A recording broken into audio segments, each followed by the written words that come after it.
Hello guys, welcome back to my channel and enjoy this fanfic part 2.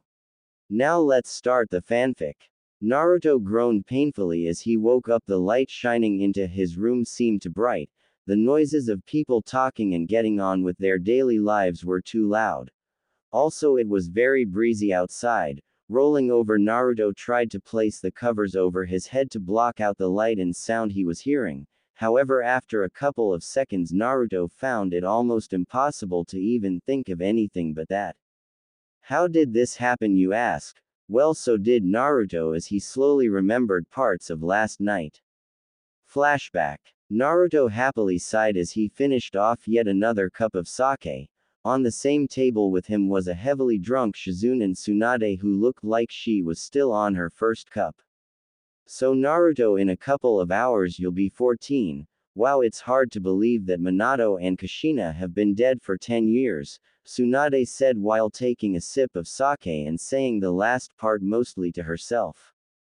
Naruto frowned at the way Tsunade worded the sentence but chose to ignore it. Yeah, 14. Well, here's to another 14 more, Naruto said, raising his cup and finishing the sake. Ha! That's more like it. You know, Naruto, you should stay with us after your perverted sensei has finished his mission. You're not too bad. Tsunade laughed while Shizune let out a little hiccup and stared at Naruto lustfully. Why yesh, Naru-kun, we could do a lot more to each other. Shizune giggled and hiccuped while showing a giant blush across her cheeks. Oh, you were the reason Shizune was so happy the other day, huh? Tsunade asked Naruto. I have no idea what you're talking about, Naruto said, taking a hold of the bottle of sake and downing it. Sure you don't, Tsunade laughed. Naruto sighed. Yes, alcohol was needed to bear with these two when drunk. End of flashback. Groaning in discomfort, Naruto attempted to sit up but failed once again, noting to himself to never try out drinking Tsunade again. Naruto laid on his back and stared at the ceiling. Wake up, brat. The sound of Tsunade's voice could be heard as she kicked his door down, angering Naruto. Ever heard of knocking? Naruto growled in annoyance as he kicked off the covers, however he felt unusually cold when doing so. Well, that's interesting, Tsunade said with her eyebrow twitching as she blushed slightly. What is? Naruto asked, looking towards Tsunade with one eye barely open. She had discarded her green haori and was in her gray kimono-style blouse. Let's just say I did come to see you, but I didn't mean all you, Tsunade said, placing her hands on her hips and raising her eyebrow. Huh, Naruto said, opening his eyes and noticed Tsunade not looking at his face but towards his. Ah! Naruto shouted, throwing the covers over himself before glaring at Tsunade. Why don't you take a picture? It lasts longer, Naruto said, blushing at the fact he was. Just how drunk was he last night? He wondered. He did take comfort in the fact that he didn't just bring some random women back, but to be honest, this situation was still a little uncomfortable. Please, it's not the first I've seen, but I have to admit Shizune was right. You're big for your age, Tsunade teased the blushing Naruto. Naruto scowled at Tsunade. She was the biggest tease known, waking him up in this situation, especially when he could see her barely being held in her clothing. He was getting hardened with Tsunade's staring. She would him if she saw the state he was in. Whatever. Why did you wake me up so early? Naruto asked, wrapping the cover around his waist and went into the bathroom. Early? It's midday. People are getting ready for the festival. You shouldn't be so angry on your birthday, Tsunade said in an annoyed tone. Midday? Naruto said, turning on the shower. Has Jiraiya-sensei been in contact yet? Naruto asked Tsunade from the other side of the door. No, Tsunade frowned. Actually, it's not like him to not be in contact for so long, Tsunade said while sitting down on Naruto's bed and looked outside of his window. Damn, Jiraiya-sensei. Where are you? I need to go to Kurigakure to find out what's going on, Naruto thought while frowning. So, what is this festival about? Naruto asked after he finished in the shower and wrapped a towel around his waist. On the other side of the door, Tsunade frowned slightly before standing up. It's a celebration of the village surviving an attack during the Second Ninja War. Pointless really, but it's free sake in most bars, so I'm not complaining, Tsunade said as Naruto walked out and looked for his clothes. Oh, I don't know if I could drink any more after last night, Naruto said as he finished getting dressed into a black t-shirt, a pair of dark blue bottoms and blue sandals. Oh, man up, Tsunade said, grabbing Naruto and dragging him out of his room. Naruto's eyebrow twitched as he sat at the same table he had been sitting at for the last 3 days since he had come to this village while watching Tsunade and Shizune drink. So, is this how you usually spend your time?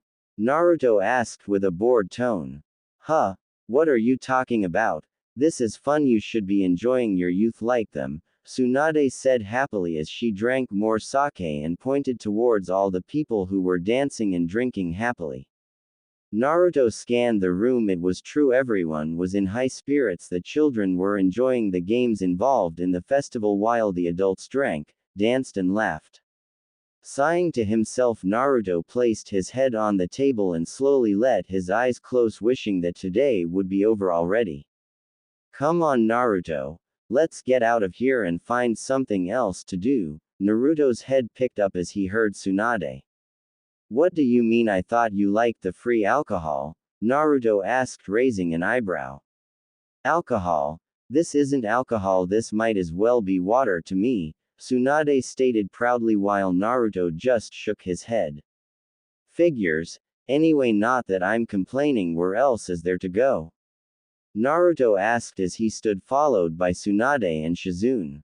Who knows, anything beats sitting around here, Tsunade commented, forcing Naruto to raise an eyebrow. I thought she would be happy at the thought of just sitting around and getting drunk, Naruto thought confusedly as he followed Tsunade and Shizune out of the bar.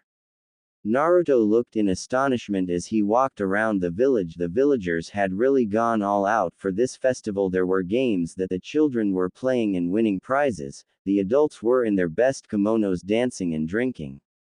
It's really something, isn't it? Tsunade said, getting Naruto's attention, that no matter how miserable our lives are, there will always be those who are the complete opposite and are always happy.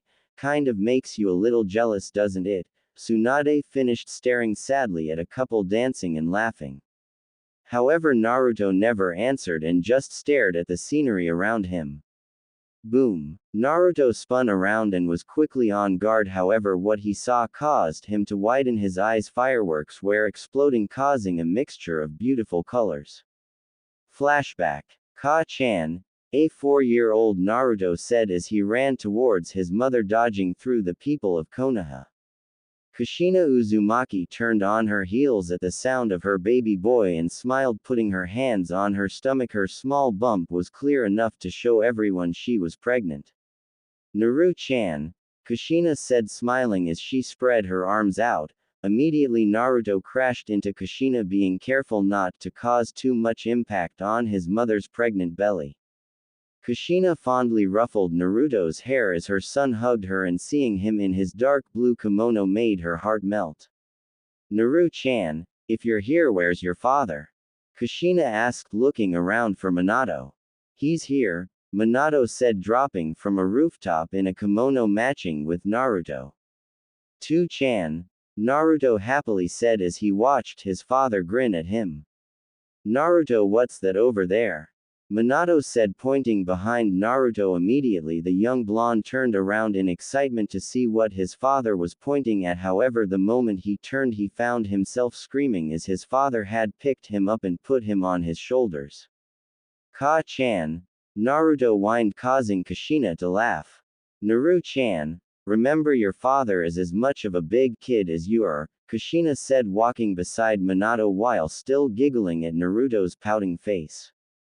However, Naruto started to smile as he and his parents walked around Konoha celebrating the end of the Third Shinobi War. Boom! Naruto's eyes widened when he saw the beautiful lights the fireworks emitted and stared open-mouthed in awe at the shapes they made. "They're beautiful, aren't they, Naru-chan?" Kushina said, smiling towards Naruto as she saw his glazed-over expression.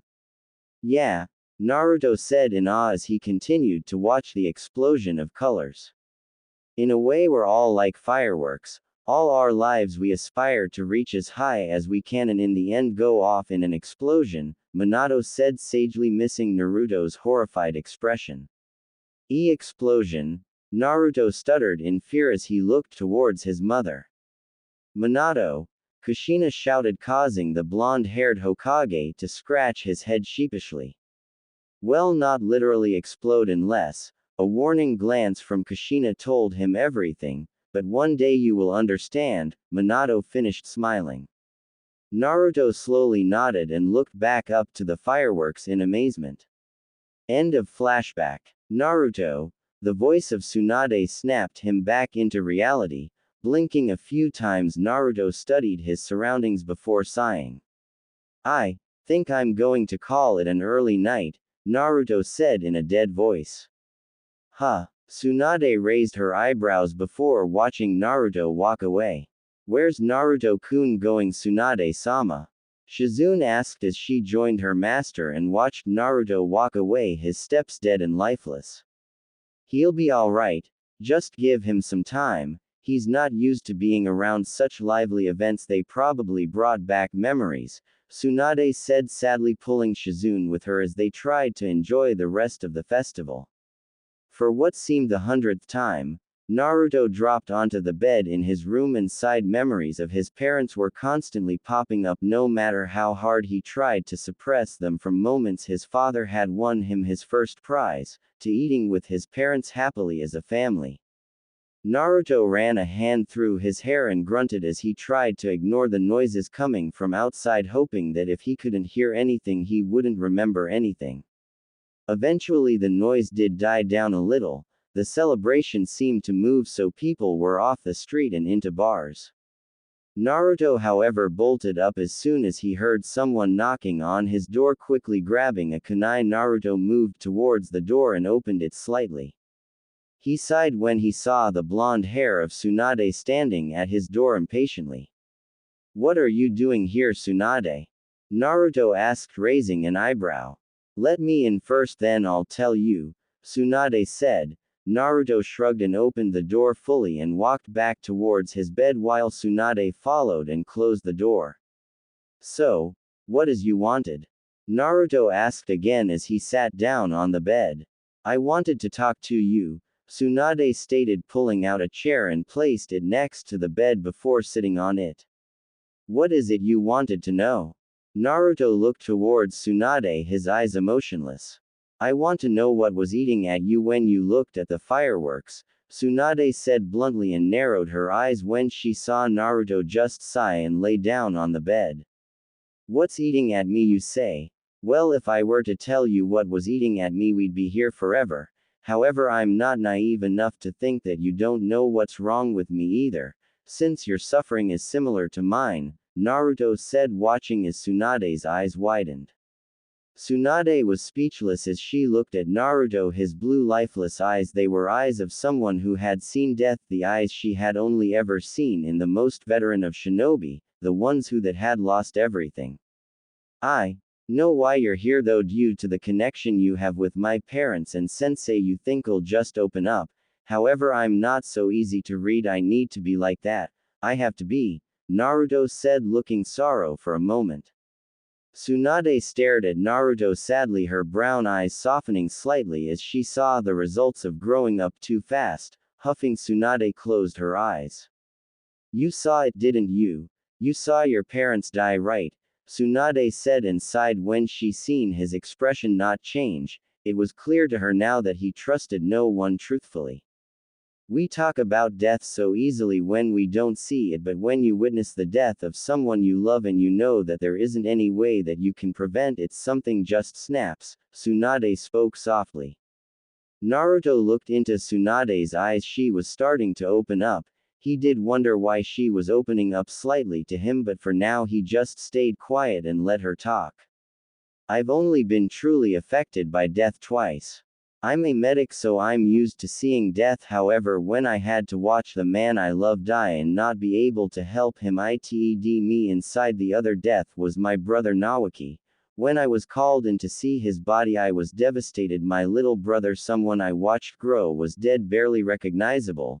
Tsunade continued and rubbed her hand against her cheek and gasped slightly when she saw it was tears she had wiped away. When was the last time she had cried, she wondered.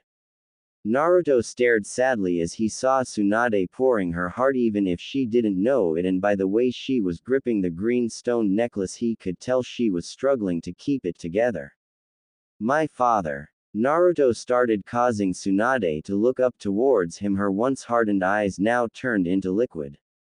Once told me we are all like fireworks. We rise as high as we can and then end in an explosion. Naruto smiled slightly as he said it. At the time I never knew what he meant, however I think I do now. He meant we rise as high as we can, searching for our dreams and try to make them possible, and once we get as far as we can, we die. But when I think about my father's death, I don't understand it. Was that as high as he could reach? Naruto shook his head, trying to stray away slightly. Anyway, I usually try to stay away from festivals and large party events because then I can forget all the times I spent with my mother and father. But the more I try to forget, the more I remember. But there's one image that won't go away. I see it every time I close my eyes. I see them dying. Why won't it go away? Naruto said, now with his hand grasping his head as if he was trying to force the memory out. Tsunade looked down a little as she watched Naruto break down. Even if it was a little, she could see how badly his parents' death had affected him. She could also understand on a level. She too sometimes saw the faces of Dan and Nawaki every time she closed her eyes. I don't know how to stop them. Believe me, I've tried. The only time I stop seeing them is when I'm too drunk to remember, Tsunade muttered. Naruto raised an eyebrow slightly when he heard Tsunade. I'm also sick and tired of people telling me to move on, get past your depression, come back to the village, especially Jiraiya and Sensei, she continued sourly. They say those things because they think it will help, though usually it hurts more since we are unable to get past it. Usually I would try help you, but since I'm in no position to offer advice, so anything I suggested would be useless to both you and I. Though I do believe eventually we do find that one person we believe in that will help us find our path, Naruto said, sitting up and looking at Tsunade. Why you do? Tsunade stuttered, looking at Naruto. Yeah, I do. One day you will find someone to believe in again, Naruto said, moving some off Tsunade's hair behind her ear and placing his hand on her cheek, to which she closed her eyes and leaned into his hand.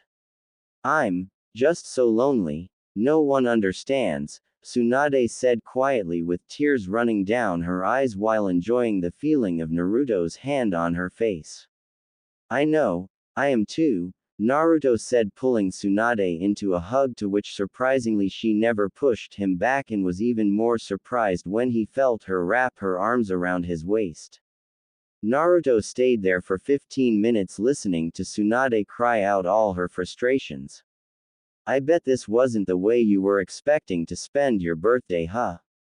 Tsunade said into Naruto's chest, sniffling slightly. Well, it's not the worst birthday I've had, Naruto said, lifting Tsunade's head up by taking her chin in his hand. I mean, Shizune and you have made me laugh and even gone out of your way to make me happy, and for that thank you. Naruto finished, placing a kiss on Tsunade's forehead. However, when he pulled back, he noticed Tsunade staring at him intently, and slowly both their heads leaned into each other and landed their lips on one another. An hour later, both Naruto and Tsunade walked out of the bathroom with giant grins on their faces.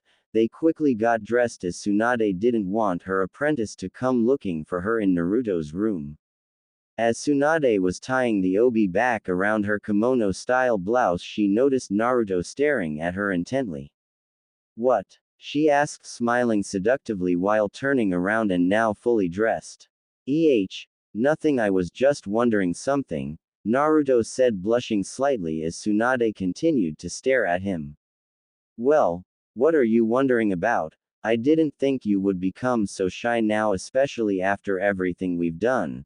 Tsunade grinned, walking over to Naruto and pushed him down onto the bed and immediately straddled him. It was slightly awkward due to him only having his pants on and his chest was bare for Tsunade to see. I was just wondering if it was alright for me to come inside so much. I mean, isn't there a chance you'll get pregnant? Naruto stuttered while placing his hands on Tsunade's waist. Now you're wondering, after how much we did it last night, Tsunade started while smiling, and in the morning, Tsunade finished, giving him a questioning look. Well, I don't usually come inside. You and Shizune are the only women I've ever done it to, Naruto said honestly with a panicked face as Tsunade never answered his question regarding there being a chance she could be pregnant. Don't worry, all kunoichi in their last year of the academy are taught an anti-pregnancy jutsu, Tsunade stated, while Naruto raised an eyebrow in confusion due to the fact he had never went to the academy in Konoha and was never informed by Jiraiya.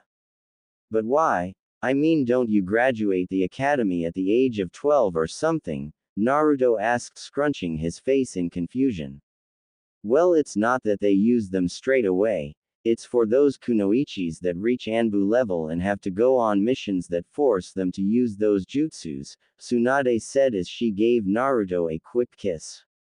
Oh, you mean like seductive missions? Naruto said while Tsunade nodded. Well, that's good to know. At least I don't have to worry about knocking you up. Naruto grinned and leaned up to kiss Tsunade, to which she gladly accepted.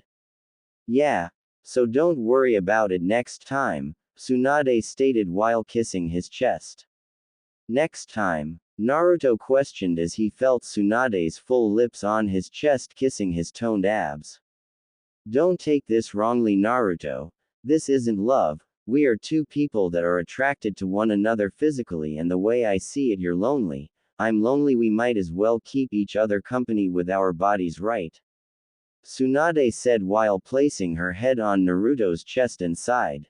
Like friends with benefits? Naruto asked as he ran his hand through Tsunade's hair. Yeah.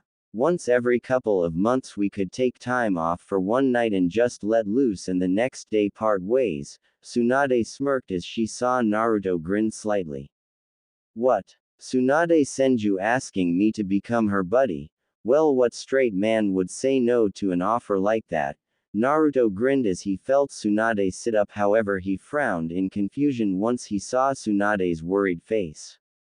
What about Shizune? You're not planning on sleeping with her again, are you? Tsunade asked while Naruto raised his eyebrows as he suspected the hint of jealousy go through Tsunade's voice.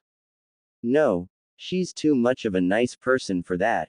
She's only looking at a life of hurt as she tries to follow me. I'm not that special someone that will be able to love her completely.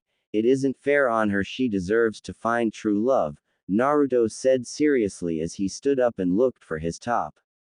And you think I don't deserve to find my special someone? Tsunade asked with raised eyebrows.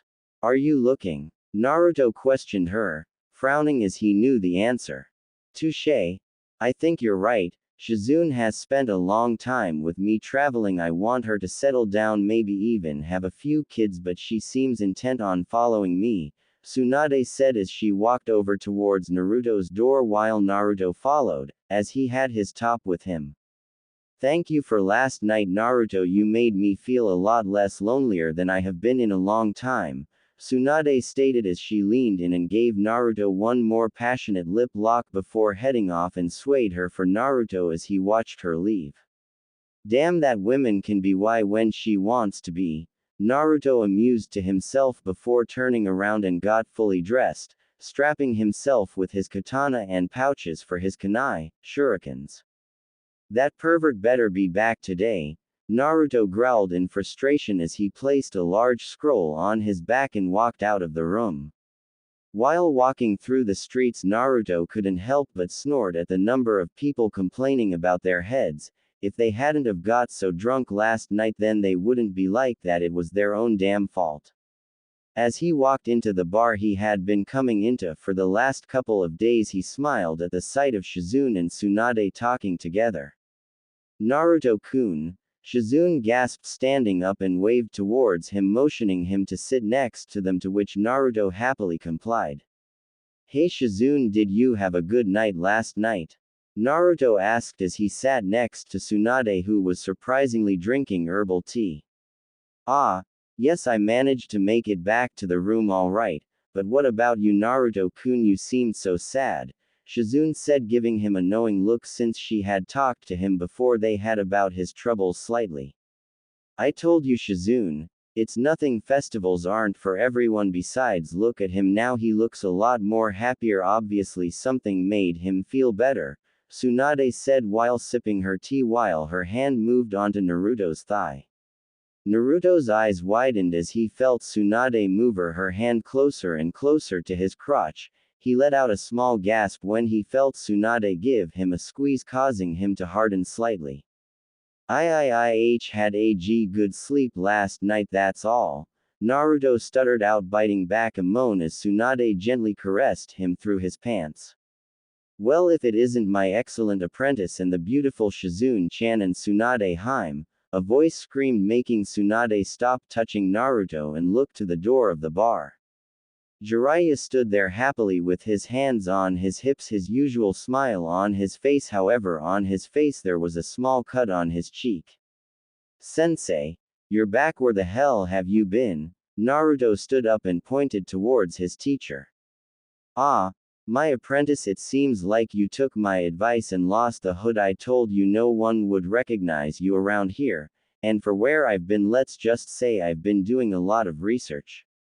You mean to tell me you were peeking on women while I had to watch over Naruto? Tsunade growled at him and stood up. Naruto raised his eyebrows slightly and forced back a snort. She made it seem like a complaint, however she wasn't complaining when she was bouncing on him like a pogo stick or licking his like a lollipop. Well, I am grateful, and if it means anything, I was just getting Naruto so we can get out of your hair, Jiraiya pouted while Naruto sighed at his sensei's behavior. Already? Well, I guess this is goodbye for now, Naruto. Remember, I want to see you every couple of months for those checkups, Tsunade said, giving him a wink when Jiraiya wasn't looking. Yeah, I'll be sure to come, Naruto said with a smile and walked out of the bar. Hey Naruto, wait, Jiraiya said, trying to catch up to Naruto. Tsunade smiled at the scene before turning to sit back down with Shizune. Tsunade-sama, how do you expect to meet up with Naruto-kun when you didn't tell him where you would be? Shizune asked in confusion. Don't worry, I'm sure our paths will cross again, Tsunade stated, taking another sip of her tea before scratching her left cheek. Bastard, leaving a Hiraishin marker on my, how cruel. This thing itches like, I'm going to get that bastard back if it's the last thing I do, Tsunade thought angrily at the thought of the blonde. Meanwhile, as Jiraiya was walking next to him, Naruto couldn't help but scowl. The man had brushed his questions off like he was a child, however he gave him the benefit of the doubt because Tsunade was there and he wouldn't want to upset the Sannin, but now he was still quiet. So, Sensei, where were you all this time? Naruto asked as both he and Jiraiya looked at the gates of the small village. I went to the place Orochimaru was apparently spotted, but it was a dead end, though he did lay a few surprise traps for me, Jiraiya laughed as he pointed towards his cheek. Naruto immediately frowned. There was no way that would it took that long to enter a base and get out, and as they passed the gate Naruto waited a couple more minutes before conversing with Jiraiya again. Was that all? You were away far longer than I expected, Naruto said while looking at his sensei through the corner of his eyes. No, Jiraiya sighed as all humor was gone in his voice. Naruto was sure he could pick up the sound of sadness and regret in his voice, Naruto narrowed his eyes slightly as the only time he had ever heard his sensei like this was when he talked about either Minato or Nimato. I went to Konoha to see Nimato, Jiraiya said in sadness. Oh, how is he? Naruto asked, his voice also turning into a tone of sadness. He's safe, Jiraiya muttered while Naruto narrowed his eyes again at Jiraiya as he heard the pause. You didn't answer my question, Sensei, Naruto said through gritted teeth, while Jiraiya sighed. He's safe like I said, but he's lonely, Jiraiya said sorrowfully, while Naruto stayed quiet pondering his thoughts. Anyway Sensei, I've been thinking I'm going to head into Kurigakure. There's something I need to find out, Naruto said, causing Jiraiya to frown. Are you sure? Before we parted you told me you wanted to stay out of Kurigakure due to the civil war. What's changed? Jiraiya asked with raised eyebrows. Personal reasons, Naruto said simply as he stopped walking. Jiraiya sighed as he also stopped walking. Of course he should have known that Naruto wouldn't tell him. Ever since he met him he'd always kept the heavy burdens on himself. Okay. There's no stopping you anyway, just promise me you'll be careful, Jiraiya said seriously while looking at Naruto. It was amazing the growth that he had seen in him. In height he was a couple of inches shorter than him without his giant elevated sandals on. Yeah, I promise I'll see you around Sensei, Naruto said waving as he took off towards Kurigakure. I'm sorry Kushina, Minato, your sons are going through so much and I can't help either of them, Jiraiya whispered as he stared at Naruto's retreating form. Naruto raced through the trees. He figured he's try catch the boat that went to Kurigakure at the edge of Kumogakure. He knew it'd be at least one more day before he reached Kurigakure. After a couple of hours of non-stop running, Naruto emerged out of the forest and jumped towards the docks. He saw. Seeing a man that was next to a large ship, Naruto walked over to him. Hello, I was wondering if you would be able to take me to Kurigakure.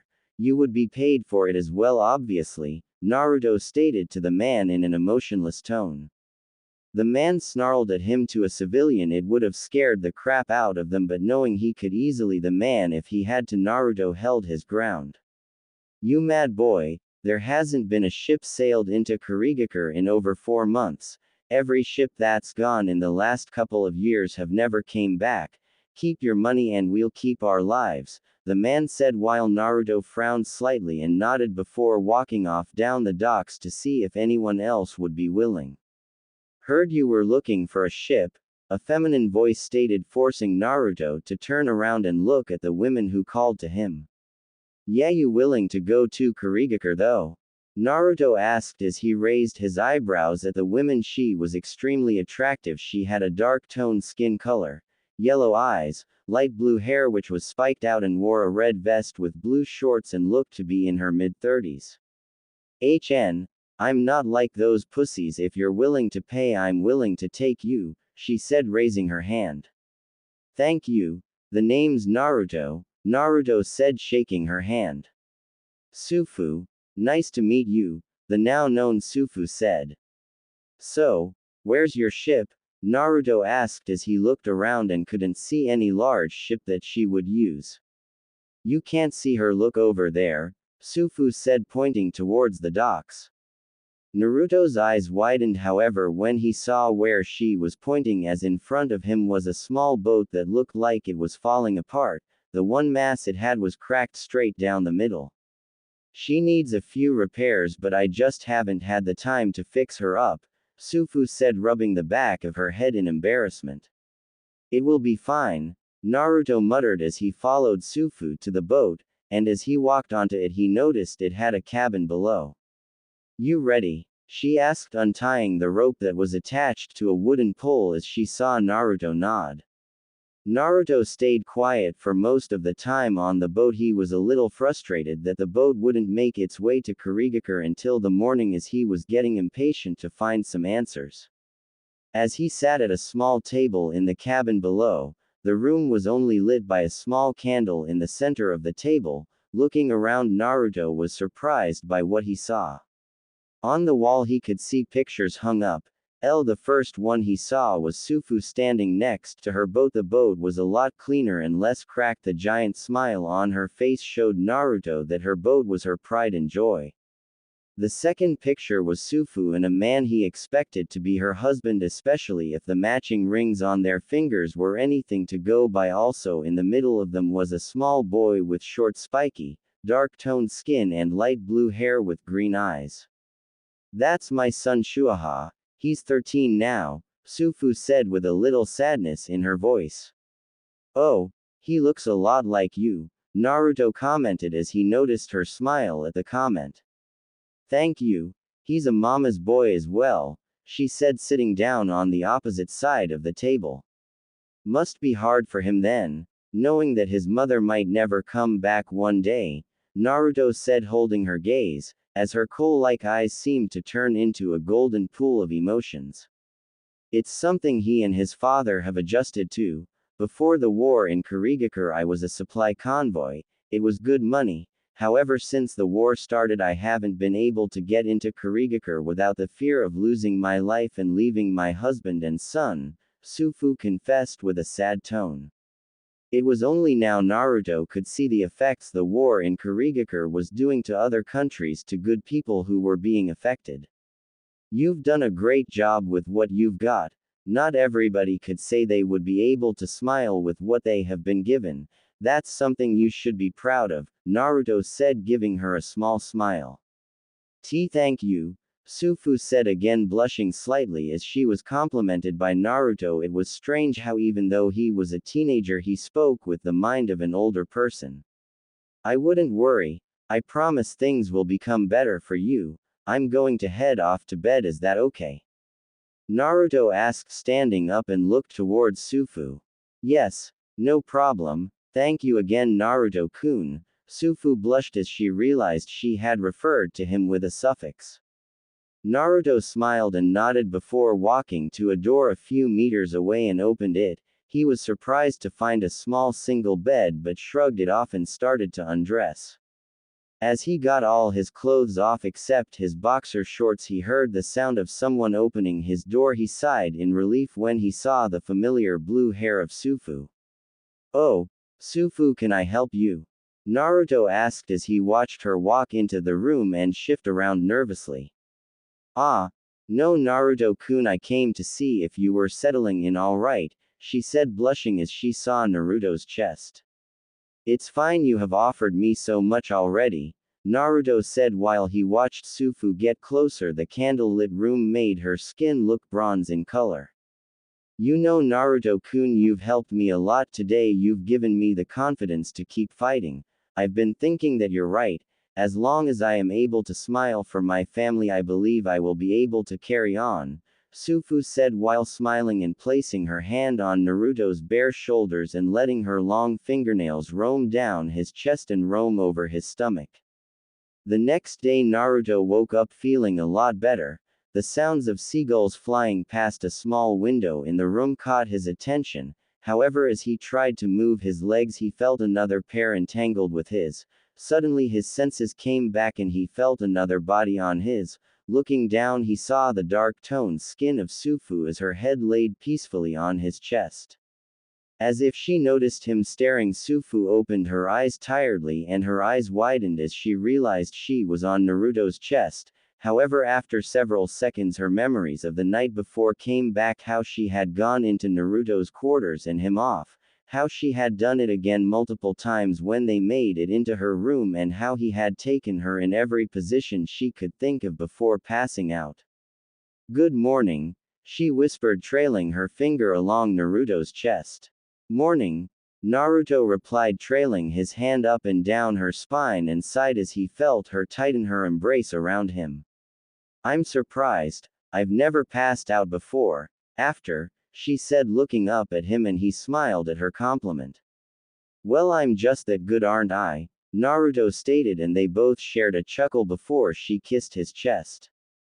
Before he could tighten his embrace with her, his eyes widened before narrowing and sighing. We've arrived, Naruto stated. How do you know? She asked while still placing kisses all around his chest. My clone just dispersed. We are right next to land, Naruto stated and smiled slightly as she pouted before rolling off and standing up, allowing him to see her body and firm. Well, it wasn't like he hadn't saw it already. So there goes morning, she muttered out angrily. Sorry, Naruto said as stood up and placed a kiss to her shoulder. It's not your fault, Sufu said as she turned around and let her bounce for Naruto to see as she looked for her clothes. Naruto also went into his room and picked up his clothing and equipment before getting dressed and walked into the main compartment of the cabin. So, one wild night huh? Sufu said as she sat down fully dressed. However, Naruto could still see a hickey he had left on the right side of her neck. You know, I should feel ashamed. I've just been ed by someone who is young enough to be my son, yet I feel happy about it, she said as she stretched her neck. Oh, so it was my young cum you liked, Naruto said with a teasing grin, one that was copied by her. Yeah, but I was wondering why you never came in me. I wouldn't have stopped you, you know, she said. It was true, Naruto never came inside her. He always made sure to pull out and give her a facial or cum on the small of her back and the insides of her thighs all the way up to her chest.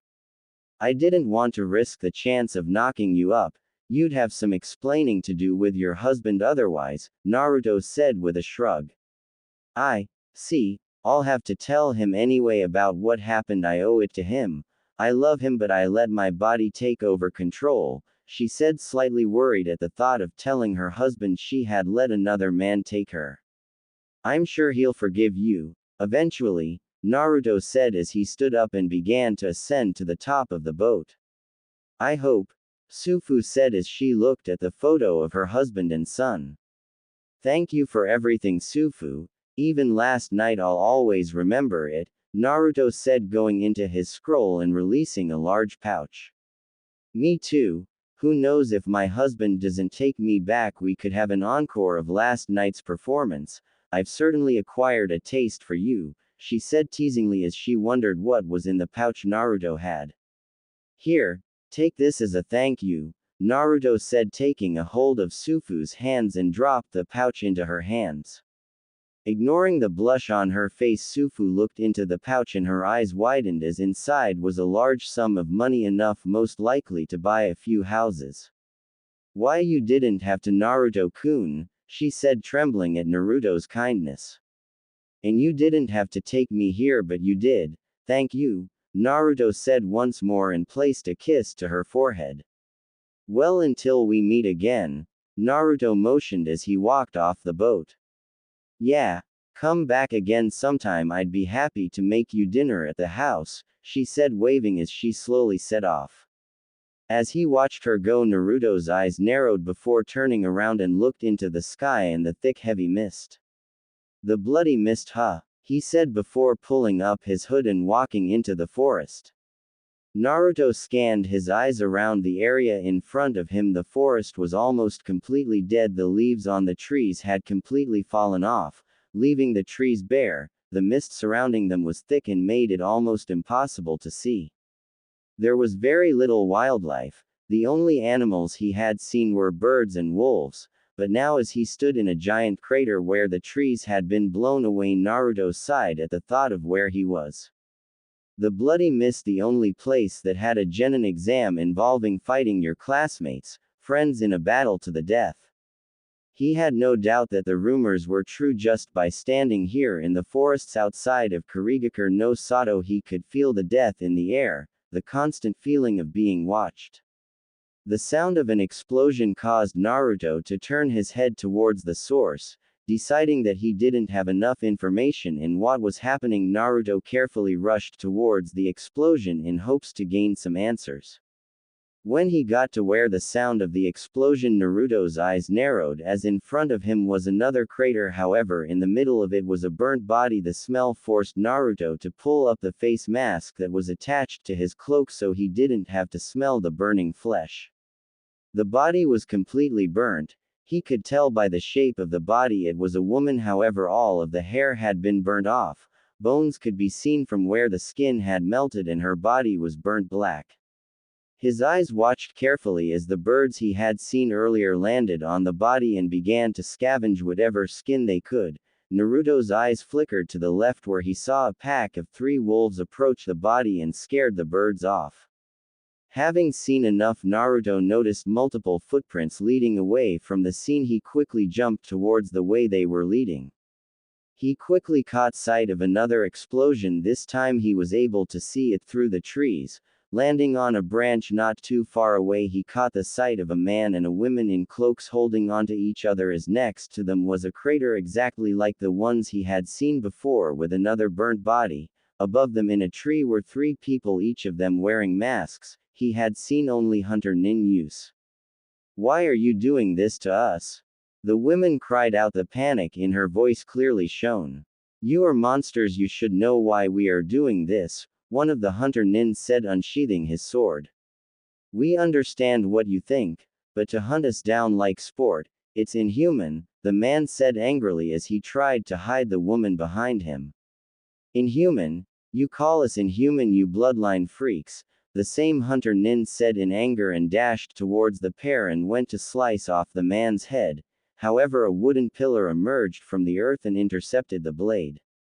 What the hell?" the Hunter Nin shouted as he tried to pull his blade out of the wooden pillar. Running through the trees, Naruto went through hand seals and looked over at the other 2 Hunter Nins. "Futon. Kazakiri no Jutsu," Naruto whispered. The Hunter Nins turned around when they heard something coming towards them. Their eyes widened, however, when they felt a pain in their stomach and gasped as soon as they saw blood explode from one another. Naruto rushed past their bodies as they fell to the floor dead. He unsheathed his katana and chopped off the arm of the last Hunter Nin, forcing him to drop his sword. The Hunter Nin screamed out in pain as blood spurted out of his arm. What the hell who are you?" the Hunter Nin shouted, jumping back trying to stop the blood flowing out of his arm and failing miserably as a pool of blood soon formed under him. Naruto studied the Hunter Nin carefully. He could tell that the man would soon pass out from the amount of blood loss. "Shit. Why did I have to get involved? I should have just carried on moving, but these people were defenseless, they would have been slaughtered," Naruto thought while planning his next step. "Hey, I asked you a question," the Hunter Nin shouted again while Naruto took a glance at the 2 cloaked people next to him. They were shivering and whispering to each other. "Who is your leader?" Naruto asked emotionlessly. "What? Yugura-sama is, and he'll be pissed once he finds out that someone stopped us from exterminating those bloodline freaks," the Hunter Nin said again. His legs were now starting to shake from the blood loss. "Thank you," Naruto said, running towards the man and striking downwards, ending the man's life in shower of blood. Sighing and sheathing his sword, Naruto turned around and walked towards the cloaked couple. He saw them tense up and frowned. "I'm not going to hurt you. If I wanted you dead, I would have you already," Naruto stated as he stopped in front of them. The smaller cloaked individual stepped forward slightly and pulled their hood down, revealing elderly women. Her hair was gray and tied into a bun and her face was wrinkled, making her look around 60. "Shurui, don't, he could be tricking us," the cloaked man said while placing his hand on the now identified Shurui. "Kibo, this man isn't going to hurt us like he said. If he wanted us dead, he could have already ED us. Also, he's got a bloodline limit too," Shurui said, turning towards the man and smiled once she saw him pull down his hood as well, showing a bald man who looked around the same age as Shurui. "Thank you for saving us, Shinobi-san. If it wasn't for you, we would have been," Shurui said and bowed slightly while Kibo closed his eyes and nodded his head. "It's no problem. What they were doing is inhumane. Any decent human being would have done the same," Naruto said, but became confused when he saw the old man scoff. "Decent human? What are you talking about, boy?" Kibo said, while Shurui placed her hand on his shoulder. "Kibo, calm down," she started, then looked towards Naruto. "You're not from around here, are you?" No, this is the first time I've actually been in Kurigakure," Naruto stated. "See, Kibo, the boy doesn't know what's happening, but first you didn't happen to see my daughter pass you, did you? We split ways trying to confuse those hunter nins, Shurui said calmly as she looked at Naruto. Naruto thought for a few seconds and remembered the women he saw lying on the ground, burnt and dead. I'm sorry they got her, Naruto said solemnly as he looked at the old couple. Damn, those bastards, Kibo said, falling to his knees and punching the ground. Kibo, Shurui said, draping herself over Kibo, and cried over the loss of her daughter. Naruto looked on sadly as the old couple mourned the death of their family members. We lost her, Shurui, our daughter, Kibo cried. I know we need to get to Mei, she will know what to do, Shurui also cried, helping her husband up. Young man, would you help us back to our camp? We'll inform you on the way there, but we must hurry, more hunter nin will come, Shurui pleaded. Of course, Naruto nodded and watched as Kibo pulled himself together slightly. Follow me, he said, and took a hold of his wife's hand and ran further into the forest. Naruto sighed before following them, keeping at their pace. So, why were those hunter nins trying to you? Naruto asked as he rushed forward. Yes, I suppose you deserve some explanations. It goes back quite a few years ago. When Yagura went mad with power, he called for the immediate extermination of the bloodline users. It's rumored he feared one of us rising up and taking his spot as Mizukage. He slowly turned most of Kurigakure against us through fear, and ever since then anyone with a bloodline has been hunted and ended, Shurui said as she sighed. This Yagura, does he care that you are suffering? Naruto asked. No, that bastard doesn't give a. I hope someone's that little shit, he's more of a monster than anyone, Kibo said angrily, clenching his fist. Naruto nodded as he continued rushing through the trees with the old couple, not knowing what Kibo meant. Naruto narrowed his eyes as he noticed another chakra signature. Both Kibo and Shurui stopped and started to feel around the different trees. Ah, here it is, Shurui said as she pushed a button on the tree. A few seconds later, Naruto heard the sound of rustling.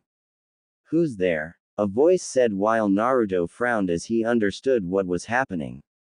A genjutsu, it's clever but it's also risky, Naruto thought as he watched Kibo and Shurui remove their hoods.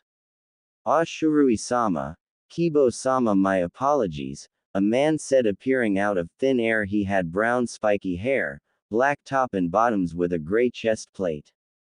Kai, he said, releasing the genjutsu. Naruto's eye widened as he saw a village out of nowhere appear. There was small wooden cabins all the way up to large wooden cabins all lined up. He followed both Kibo and Shurui into the village. Stop. Who are you?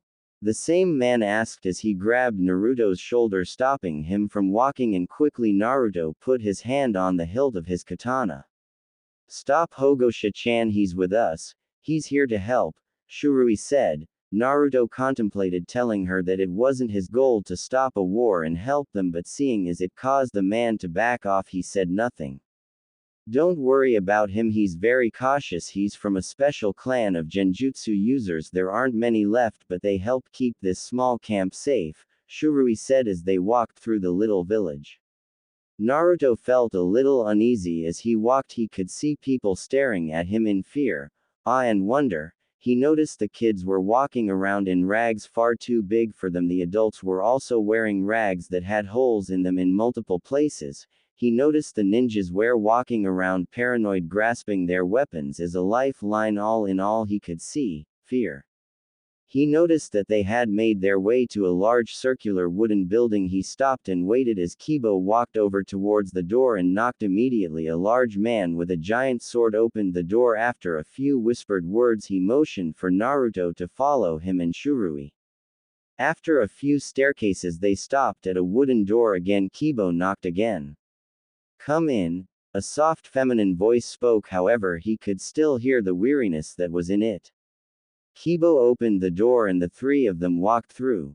Naruto immediately noticed the room was well kept. As he got further in, he noticed a desk with someone sat at it. Oba-san, Oji-san, I'm so glad you're safe, the women said, standing up. Naruto gasped lightly as he watched her stand up. She was a slender woman. She looked like she was in her late 20s. She had green eyes and ankle-length auburn hair styled into a herringbone pattern at the back. A top knot was tied up at the top with blue band and 4 bangs in front. 2 of the bangs were short, with one covering her left eye and 2 others crossed between her chest just under her chin. She was wearing a long-sleeved dark blue dress that fell just below her knees. It seemed to close at the front with a zip and is kept open on the front right side from the waist down. The dress only covered the upper part of her arms and the underside of her s. Underneath, she wore mesh armor that covered more of her upper body than her dress. Around her waist was white belt that had pouches hanging from the back. She was also wearing blue high-heeled sandals and shin guards reaching up to her knees. On her fingers and toes there was dark blue polish and dark blue lipstick on her lips. All in all, Naruto would say she was very attractive, rivaling that of Tsunade. Mei-chan, Shurui whispered, her voice taking a sad tone. Immediately the now identified Mei's smile fell into a straight line and frown appeared on her face. Where are the others? Mei asked, and as if on cue Shurui rushed forward and sobbed onto Mei, telling her everything from how they were chased to the death of her daughter and meeting Naruto. Naruto watched carefully as Mei consoled Shurui, making sure to keep her emotions in check while soothing her carefully, making sure she was comfortable. The action itself made Naruto sad as he remembered his own parents' death and that no one was around to help him like this. He watched Kibo out of the corner of his eyes. The man stood there like a stone, his eyes hardening. After 30 minutes, Shurui's cries turned into light breathing, signaling she had fallen to sleep. Kibo walked towards the 2 women and smiled ever so slightly as Mei placed her hand on his shoulder and whispered something to him. Naruto watched as he carried Shurui out of the room. Before looking back towards Mei, he could see she was tired. She rubbed her forehead and slumped over on the chair before looking at Naruto, her green emerald eye locking onto his azures. I know you saved my grandparents' life, but could you please remove your hood? It would put me at ease to see the face of who I'm talking to, Mei asked seriously. Naruto thought for a second before shrugging. It's understandable, I'm human. You're the leader of this rebel army and you can't take risks when it comes to new people, Naruto stated before taking off his hood and showing his facial features. Mei blushed slightly as she saw Naruto's face and hair, the spiky blonde hair and 2 large bangs which fell just beneath his chin framing his face. The blue azure eyes of his made her feel like she was looking into the sea. If she was being honest, she would have to say Naruto was the best-looking man she had ever seen. She could also tell he was quite young despite being as tall as her. I would also like your name, Mei said, gathering her senses and fought back the blush. Naruto, he said with a straight face as he watched Mei. Well, Naruto, I'd like to thank you for saving my grandparents. You'll have to forgive their behavior. Usually they are cheerful, however, as you know, they have just lost their daughter and my auntie, Mei said, giving Naruto a small smile. It's no problem. The death of someone close is never easy, Naruto said, fighting back memories. How old are you, Naruto, if you don't mind me asking? Mei said calmly. 14. Naruto answered while Mei's eyes widened slightly. So young, yet so mature, why is that? Mei asked. Personal reasons, Naruto stated while closing his eyes. Fair enough. Maybe one day I'll earn your trust for you to tell me. However, my grandmother also said that this was your first time in Kirigakure. For what reasons have you come for? Mei asked, narrowing her eyes ever so slightly. I'm not certain yet. I was told to come here as there were answers I was looking for, Naruto stated while frowning. I see. It's rare to see someone that is able to take out 3 hunter nins, and it's also rare to see someone with the Mukten ability.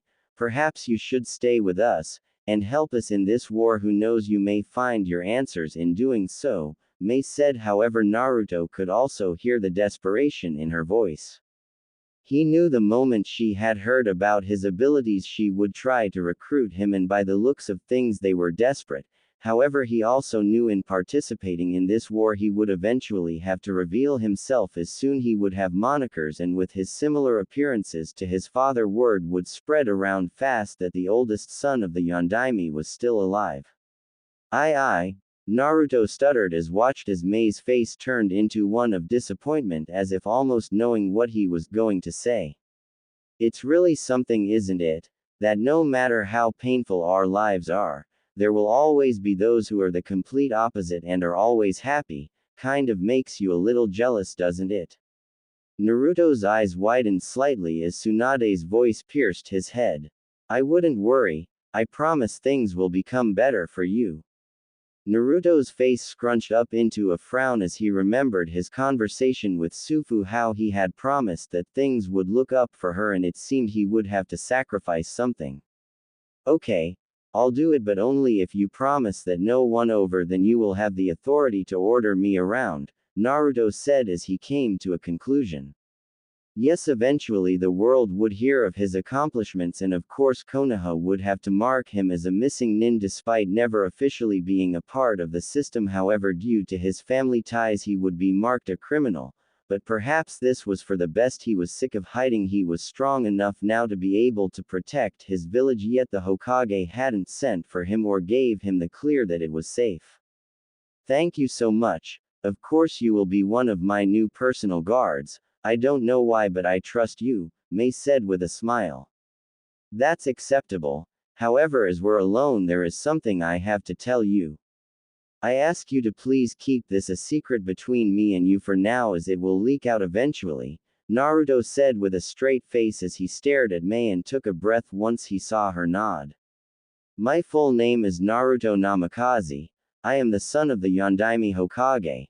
However, my reasons for not being Konoha no Sato are personal, so please don't ask, Naruto said as he looked at Mei, whose eyes widened in shock.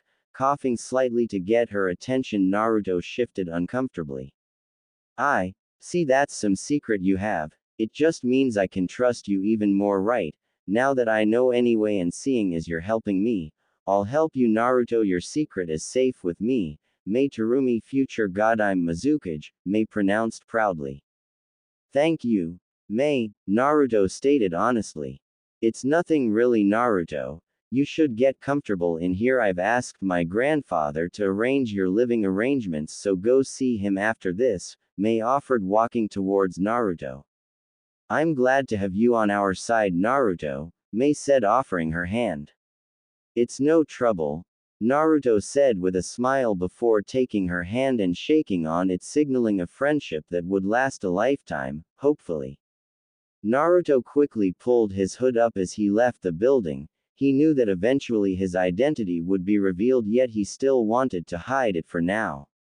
As he walked down the streets, he frowned at the living conditions this put-together village was hanging on by a thread. The morale was down and everyone looked about ready to give up. Locating the cabin, Mei had gave him directions to Naruto, knocked on the door and waited several seconds before the sound of footsteps could be heard through the wooden floorboards. Kibo opened the door and stared at Naruto for a couple of seconds. Oh, it's you. Come in, but take that damn hood down, Kibo said, walking back into the cabin, motioning for Naruto to follow him, while Naruto stood there gaping as he had just been scolded for wearing a hood. Complying quickly, Naruto walked into the cabin and pulled down his hood and followed Kibo back into the main seating area of the cabin. So, young and handsome, Naruto turned his head to see Shurui sat on a chair with a herbal tea in her hand, and she was staring at Naruto in shock. Ah, this is the first time you've seen with me without my hood, isn't it? Naruto said while scratching the back of his head. Yes, it is. I'm surprised you're so young, but other than that, what is your name, boy? It only fair you tell us since you know ours, Kibo asked roughly as crossed his arms in the doorway. I never told you. Oh well, my name's Naruto, Naruto said before he remembered what Mei had told him. I was also told to come here for my living arrangements, Naruto said while looking at Kibo. The man reached into his pocket and pulled out a piece of paper and a key and walked over towards Naruto and handed them to him.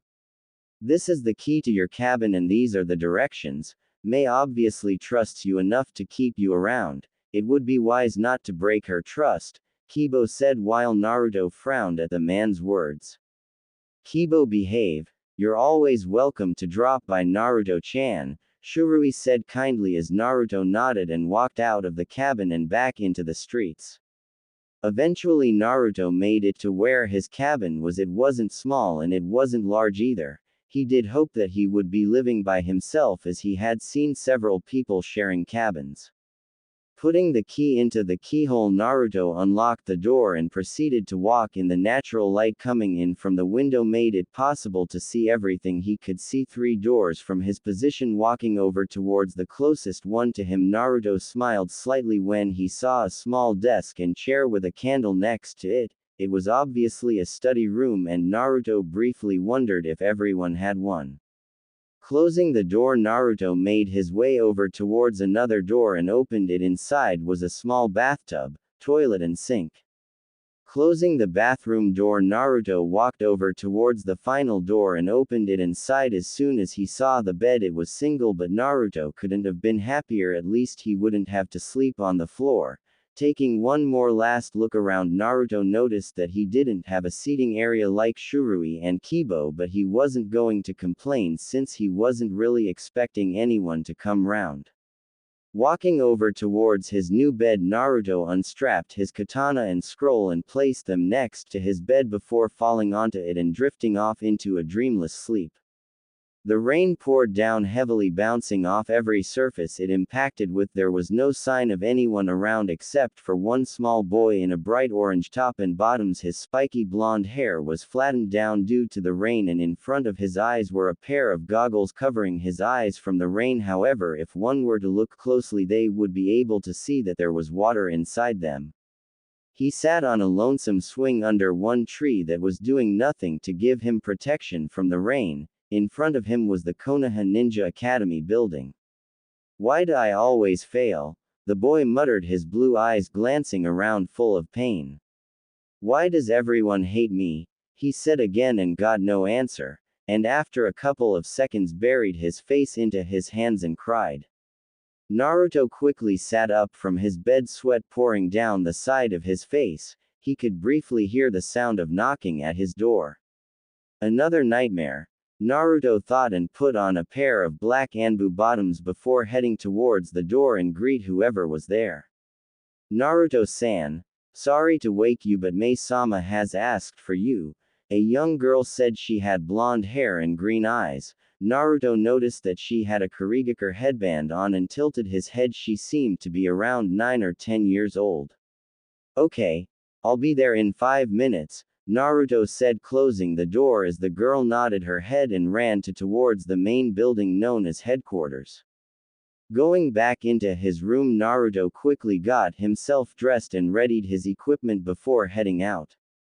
He could tell it was still early in the morning as there was only Shinobi around. As he made his way to the main building, Naruto saw the little girl from earlier rush past him with a smile.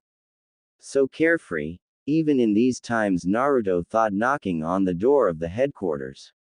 Immediately the same man from yesterday with the giant sword appeared and glanced at Naruto. You must be Naruto. Mei-sama is waiting. Naruto nodded and walked past the man. Naruto knocked on the door and frowned when he heard multiple voices coming from inside, and from the sound of things it was pretty heated. Come on in, Naruto. Naruto opened the door. As he heard Mei's voice, he noticed there was a large oval table with several people around it, with Mei being at the top. So this is the newcomer. How can you be so foolish and let anyone into the rebellion? Mei, he could be here to betray us, an elderly woman said, sneering at Naruto, with several other older members nodding their heads while Naruto thought the urge to punch each of them. We don't really have many options. The way we are now, we'll be destroyed in the next year, all of us. We have roughly 2,000 shinobi who are fit to actually fight. Yagura has 5,000 plus, And you expect us to just sit here hoping that things will just get better? The fact is we need Naruto more than he needs us, Mei shouted. Naruto was taken back slightly at her raised voice. He stood next to a few other shinobi in the room as he watched the scene. We are losing more and more shinobi each day. I can personally vouch for Naruto, so stop complaining as we have more important matters to get onto, Mei said as she calmed her voice while a few of the elderly members bowed their head at Mei's authority. Yesterday, 3 hunter nins were extremely close to finding the camp. If it wasn't for Naruto, I'm afraid they would have. I believe Yagura will soon know where we are. We have to act fast. Reports from yesterday have showed me that Yagura is setting up a large camp 6 kilometers away from here. I believe he's going to try take us out in one sweep. Mei stopped as she looked at the shocked expressions everyone was showing except Naruto. What should we do? An elderly man said in fear, while Mei sighed. The only thing we can do, meet them head on and hopefully try to scare them off for now, make them rethink strategies, Mei summed up while looking at a map in front of her. We will take a 500 shinobis to meet them head on. I myself will be leading this group, Mei said while everyone but Naruto gasped. But Mei-sama, that's suicide. You'll be outnumbered. Send someone else to lead, a middle-aged man said standing up while Mei just glared at him. How you will be leading another 1,000 to attack from the side. Make sure you do it at the most suitable time to give us an advantage, otherwise it will be for nothing, Mei commanded. Yes, Mei-sama. How said. Naruto looked at the man with narrowed eyes. He was a middle-aged man with moosed-up blue hair. He wore a gray turtleneck jumped with gray bottoms and a turquoise-color robe over him. However, what Naruto noticed was the eye patch over his right eye. He had only ever seen one shinobi do that, and that was Kakashi, so he could hide his Sharingan and so it didn't drain him of his chakra. I want to leave another 500 shinobis here just in case things don't go as planned. Hogosha, I want you to lead here while I'm gone and make sure nothing happens, Mei said looking towards another shinobi who Naruto easily recognized as the guy from yesterday who disabled the genjutsu. Why yes, Mei-sama, Hogosha stuttered while blushing, causing Naruto to raise an eyebrow. Seems like someone's got a little crush, Naruto thought in amusement. But Mei-sama, if Ao-san and Hogosha-san are not going with you into battle, who will protect you? An elderly man asked. I am a cage-level shinobi. I do not need protecting. However, I will be taking Naruto with me. He will be watching my back, Mei said, causing people to mutter. Are you sure that's wise? He's only a boy and he might not be that strong. Naruto could feel his eyebrow twitching as he heard that and felt like unsheathing his katana and showing them who the boy really is. Naruto may be young, but he's incredibly powerful, possibly even stronger than me. I trust he'll keep me safe in battle, Mei said seriously while looking at Naruto as if sending him a secret message. Naruto understood straight away Mei was talking about the answers he needed and knew if he wanted them he'd have to help them. Everyone looked at Naruto in amazement and Hogosha looked at him in anger and jealousy. I take the silence means you have no more questions. Already everyone, we live in the next hour. Dismissed, Mei said standing up while the counselors left. Mei-sama, is it wise to have the newcomer protect you? Hogosha said while Naruto raised an eyebrow at the desperation he could hear in his voice. Yes. Now go to the gate and prepare our departure, Mei demanded as Hogosha nodded and left quickly and sent a sly glare to Naruto as he walked past. Next, Ao walked up to Naruto and stared at him for a few seconds. His one uncovered eye stared at Naruto in concentration. You've been giving an important job, and if Mei-sama trusts you, then so will I, Ao said, placing his hand on Naruto's shoulder and left with the other shinobis, leaving only Naruto and Mei alone. I'm sorry for the way everyone's treating you, Naruto.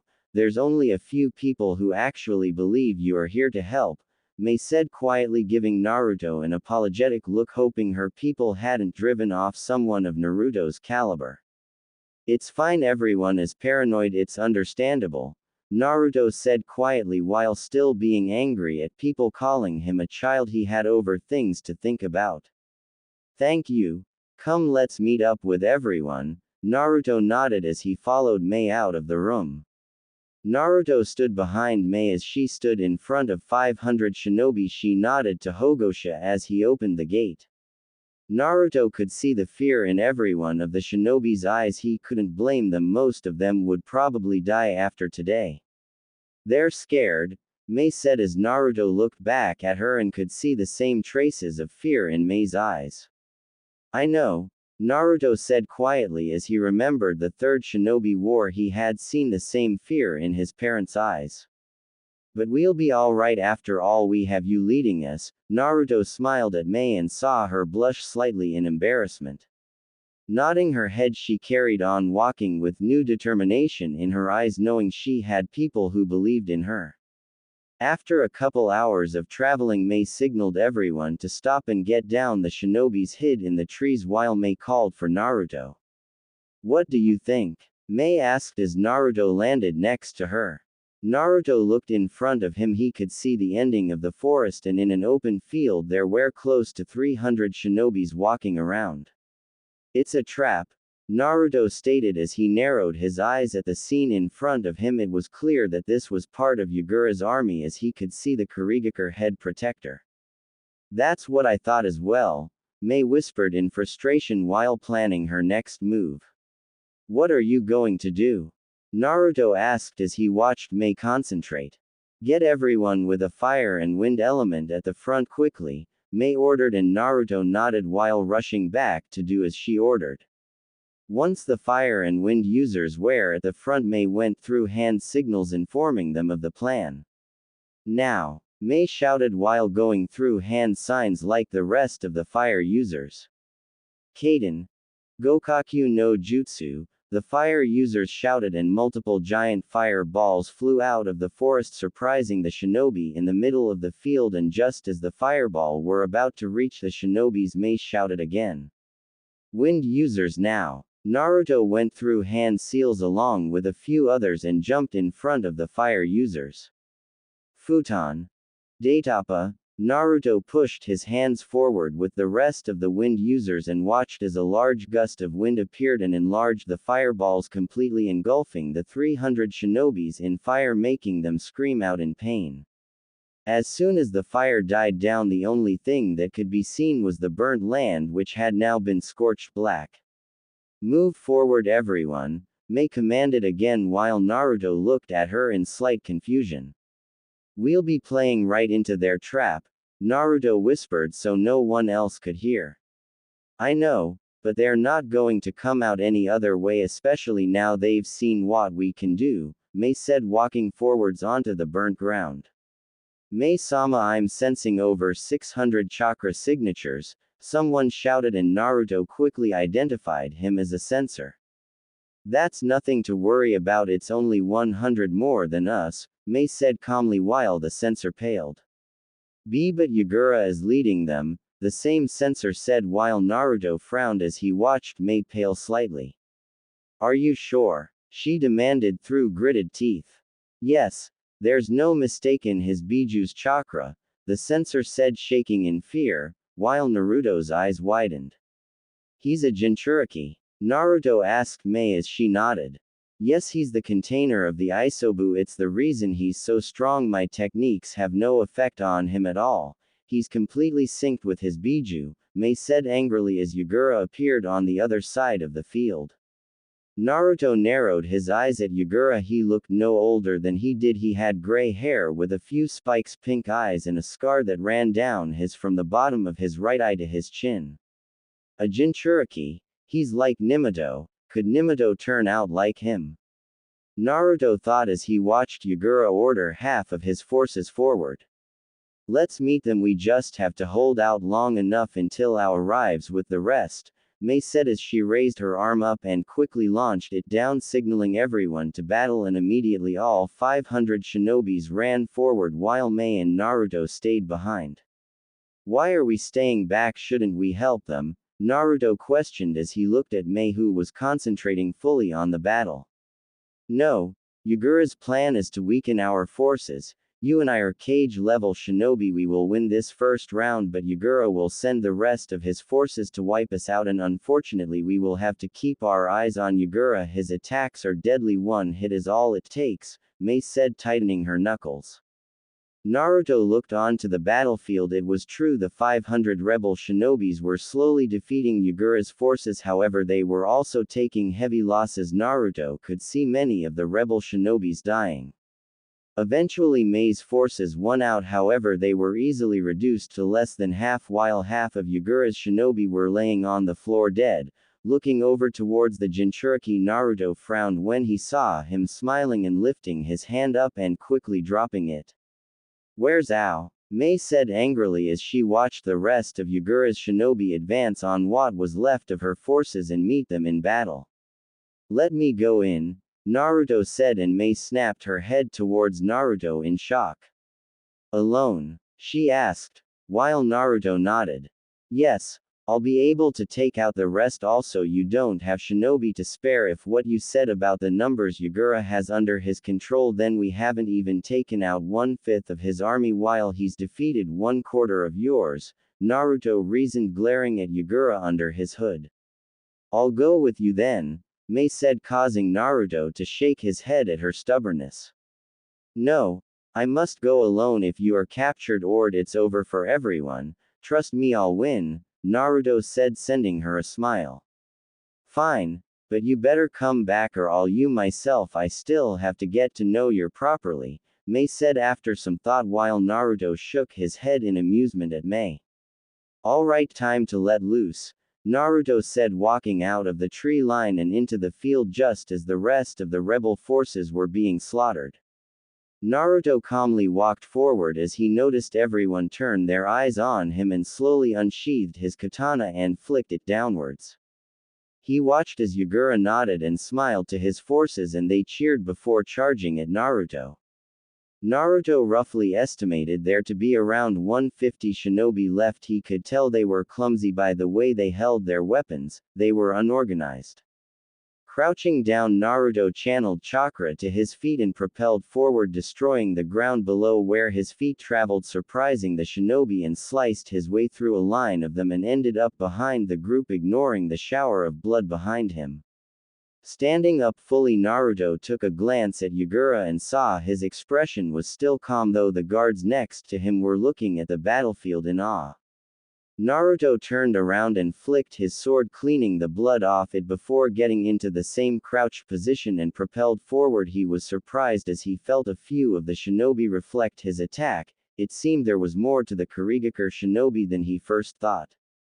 Naruto sighed as he sheathed his katana. It seemed that they weren't going to fall for the same trick twice. Going through hand seals, Naruto quickly slapped his hands onto the ground. Immediately hundreds of wooden spikes erupted from the ground, impaling most of the shinobis, showering the battlefield in blood. The ones who were lucky enough to escape backed away as fast as they could. "What the hell is he?" one of the shinobis shouted as they panicked. Their numbers were reduced dramatically as on the field there were approximately 20 shinobis left of Yagura's forces. Naruto smiled. Despite the situation, he knew that using the wood techniques would startle the shinobis and he knew he had the advantage. However, his eyes widened as he felt a change in the wind. Looking towards the source, he gasped as he saw a giant turtle appear from where Yagura was.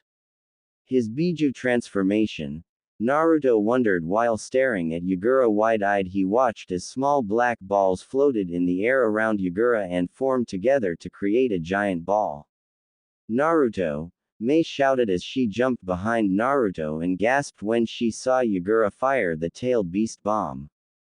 The tailed beast bomb flew forwards, completely destroying all of the ninjas that were left, and it showed no signs of slowing down as it approached both Naruto and Mei. "That thing's far too big to go around. We'll never make it," Naruto thought while pulling out one of his Hiraishin kunai and pushed it forwards. Naruto winced as he felt his feet being pushed back slightly. However, he could see the tailed beast bomb slowly being absorbed into his time-space barrier, but he could also feel the chakra drainage as well. As soon as the tailed beast bomb was fully absorbed by Hiraishin marker, Naruto fell to his knees while panting. I need to find a safe place to put this explosion. Naruto had one of his eyes closed as he looked towards a spot he had placed a Hiraishin marker when he first arrived in Kurigakure. Behind Yagura, a giant explosion went off, completely uprooting trees, sending them flying, and the ground shook. Naruto collapsed, his face hit the floor, and Mei quickly rushed towards him and placed his arm over her shoulder while she watched Yagura revert back into his human form and was watching Naruto with wide eyes. Not that she could blame Yagura, she had never seen someone stop Yagura's Biju attacks. Naruto, are you okay? Mei asked frantically as she helped Naruto up. Why yeah, just give me a couple of seconds, Naruto panted out while struggling to keep his body up. That took far too much out of me. Not sure if I could pull off another one of those though, Naruto said silently as he felt his eyes closing. Despite having large chakra reserves, he was still worn out by using large-scale wood techniques, and transferring a tailed beast bomb just about took everything out of him. Mei-sama, Naruto heard as his eyes slowly closed. He vaguely recognized the voice to be Ao, however he wasn't able to look up, but his eyes finally rested on Yagura's form as he retreated. As Yagura's form vanished in the background, Naruto's eyes closed as he welcomed unconsciousness. I'm gonna be Hokage Datbeo, a small spiky-haired blonde boy shouted while running down the streets, ignoring the looks of contempt he was getting from the adults and the ridicule he was getting from the children. What's that Kyuubi brat talking about? A man said as he watched the young blonde run down the street. Talking about being Hokage? Geez, the nerve, it takes the life of the Hokage's family now it wants to be one, a woman sneered. Nimato. Naruto breathed out as he sat up. He immediately noticed the wooden walls of his cabin and sighed. It was another nightmare. That can't be happening to Nimato, Naruto thought as his eyes widened as he remembered where he was. The last thing he could remember was sending the tailed beast bomb away, and after that the rest became blurry. The sound of someone breathing caused Naruto to turn his head. His eyes widened when he saw the familiar auburn hair of Mei. She was using her arms as a pillow and rested them on the table next to the bed as she slept peacefully. Looking down, Naruto could see his hands bandaged, however there were still traces of blood that could be seen through the bandages. Looks like my hands got to close. First day in this war and I'm injured, that's about right, Naruto thought as he heard Mei slowly wake up. Naruto, you're awake, are you all right? Mei asked worriedly while Naruto raised an eyebrow over her concern. Yeah, something like this won't me, but why are you here? Not that I'm complaining, but shouldn't you be in your office or something? Naruto asked confused.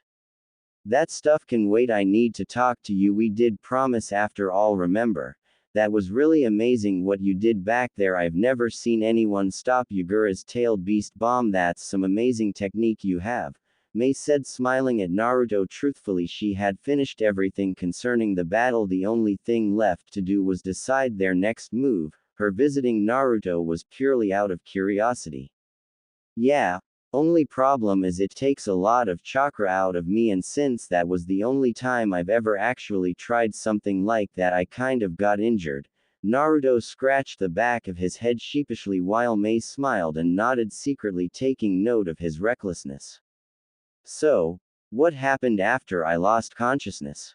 Naruto asked, turning on his serious voice while Mei also put her serious face on, knowing this war was far from over.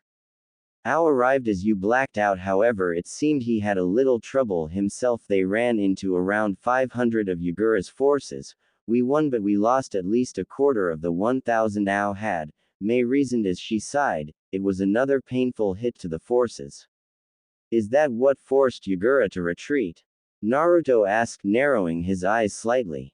No, I'm not sure what caused him to retreat actually. It's like the moment he saw you go unconscious he left. Mei frowned as she thought back to the way Yagura acted. Seems suspicious, doesn't it? Naruto confirmed. Yeah, it is. Anyway, I've got to get back to the meeting room to decide our next move. I'll come visit later, Mei said, standing up and straightened out her dress while Naruto had to blush as he watched Mei's DDS bounce. Wait, I'll come too. I'm feeling a lot better anyway, Naruto said, throwing his legs out of bed and standing up, ignoring the slight exhaustion his body was feeling. Are you sure? You still look pretty hurt, Mei asked in concern as she glanced at him, her green eyes gazing at him in worry. Yeah, I'll be alright. I'm not made of glass, Naruto said, placing his blue sandals on. However, he couldn't find his cloak. I'm sorry, Naruto, it was destroyed in the battle, Mei said guiltily, knowing that Naruto's appearance couldn't be hidden now until he got a new cloak. Oh, I'm guessing everyone's already seen my face and hair now anyway, Naruto reasoned as he thought that he was brought back without his hood. People must have seen him. Alright, you ready? Mei asked while Naruto nodded and quickly followed her out of his cabin. While walking through the streets, Naruto couldn't help but notice the looks of awe he was getting from the children and the looks of respect he was getting from the adults. It's because you were able to stand up to Yagura. Some people have even started to call you the Biju Slayer, Mei chuckled slightly as she saw Naruto's face. But I didn't even defeat him, Naruto said, blushing slightly at the moniker as it was completely exaggerated. No, but you did something better. You proved that not everyone that goes against him dies. It's a big deal for us, Mei said as she watched him blush. Personally, she found it adorable that Naruto found taking a praise difficult. I barely made it out of there alive, Naruto muttered while Mei gave a small smile at his modesty. Following Mei as she opened the door to the main headquarters, Naruto nodded to the guard on duty and walked step by step with Mei as she walked into the council room. Naruto was taken back slightly when he watched everyone stand up but quickly shrugged it off as them showing respect for Mei. However, as he made his way to the wall next to Ao, he noticed most of the counselors nod to him. Thank you all for coming at such short notice, Mei started while nodding to everyone. As you have most likely heard, we were successful yesterday in repelling Yagura and his forces. I'd like to thank everyone, Ao for supporting us and Hogosha for looking after the camp while we were gone, Mei said before she looked at Naruto and smiled, unaware of Hogosha blushing at her praises. I'd like to thank Naruto as well. Without him there was a chance I'd have been as well. It's good to know my trust wasn't misplaced, Mei said softly, sending Naruto a grateful smile. Now onto important matters. We were able to push Yagura back for now, however we are still outnumbered. Any battles we find ourselves in, we must reduce the number of casualties. We are fighting an uphill battle. This war will carry on longer, but I believe we can win, Mei said with determination. Naruto smiled as he watched Mei give her speech. It wasn't the most motivated speech he had ever heard, however he knew it's what people needed to hear. He could see the determination she showed when it came to fighting for the freedom of everyone in Kurigakure, and it even inspired him a little, and it made him respect her that much more. One thing was certain, however, Naruto thought this was definitively going to be an uphill battle, and for him to find the answers he was looking for, he'd have to partake in a war that would change the entire structure of Kurigakure. Naruto sighed as he stood in the council room inside the rebels' headquarters. It had been 8 months since his arrival into Kurigakure, and Yagura had still not been stopped. However, his forces had been cut down significantly by the bloodline users. Naruto had mastered several large-scale Mukten attacks which completely destroyed an army. If he were to guess, Yagura's loyal shinobis were cut down by at least 3/5. However, the rebels had also been cut down to less than half. Over the last 8 months, Naruto had grown taller and had a whole 2 inches over Mei now. Also, he had learnt several Suiten ninjutsu from many of the shinobis that were willing to teach in the army. He was wearing a black Anbu top and a mesh guard, with a gray chest plate over him and black Anbu bottoms with blue sandals, equipped with fingerless gloves with metal protectors on the back. He had changed his clothing since coming to Kurigakure, as his previous clothing wasn't enough protection in these environments. He had also made quite the name for himself while people still called him the Biju Slayer. There were many now calling him the Nadaime Kiroi Senko, one due to his usage of the Hiraishin no Jutsu. Of course his name had been placed in Kurigakure's bingo book.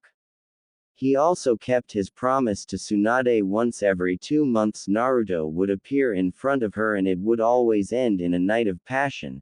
It was also quite beneficial as she would also give him checkups to see if his health was in good condition and that he didn't catch any illnesses. Actually thinking about it, she was worried whenever he saw her and he could tell she was worried about him. Why, though he couldn't guess, perhaps she would miss the thinking about it was about time he met up with Tsunade. "We're in a bad situation," Mei said, rubbed her forehead, and the rest of the counselors agreed.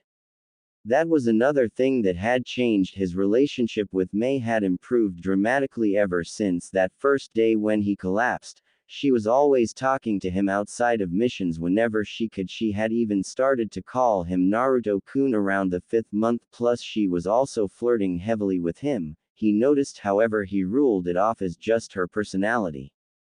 Though Hogosha seemed to hate him more, he knew why. Though Mei favored him over Hogosha, he could see the glare the man sent him whenever Mei would call him Naruto-kun or flirted with him. Not that he cared though, just about everyone knew the guy had a thing for Mei. While she seemed oblivious, or perhaps she was ignoring it, he didn't care. "We have had reports that Yagura has at least 1,000 of our own forces that he's captured over the years and held them in a prison in Kurigakure. I could only imagine the torture they have been through. However, if we could get them out, we could change the tide of this war," Mei said, causing gasps from everyone. "But they would have been tortured for years. Why would Yagura keep them alive?" Naruto heard someone say and recognized the person as Kibo. "It's difficult to say. Perhaps he's trying to turn them against us, or he may be using them as leverage. I can't be certain. However, what I do know is now we know that they are alive, we can't leave them," Mei said with conviction. Naruto smiled as he watched Mei. Despite everything, she still kept the same determination to keep everyone safe. It was strange how 1 minute she could be threatening to you for mentioning the word marriage, yet the next she would be talking calmly and comforting. "How are we supposed to help them though, Mei-sama?" Another council member asked while she frowned as she had thought of a plan, yet it was incredibly insane. "I have an idea, but it's risky. We'll need to infiltrate Kurigakure and rescue the prisoners from the inside. However, it's more than likely a one-way trip," Mei said sadly as her face frowned in frustration, and Naruto could hear the desperation in her voice. It was the same voice he had heard when Mei asked him to join. He knew that it was her voice when she had no other options. "I'll do it," Naruto said, pushing off the wall, causing everyone to look at him with wide eyes, especially Mei as she seemed to be looking at him in worry. "But you'll die," Kibo said, looking towards Naruto. Over the last couple of months the man had begun to respect Naruto for everything he had done. "I'll come back alive," Naruto said, ignoring Kibo, and stared at Mei with determination. He could see her green eye melting in worry while they met with his confident azure. "Naruto, if you are sure, then I believe you. Do you understand the risks?" Mei asked in worry as she had to make sure he knew what he was getting into. "Yes, if I fail I will most likely die. However, I have way too much to do before I can die, so trust me," Naruto said honestly as the image of the masked man appeared in his mind. "Okay, Naruto, we will have to sneak you in at night.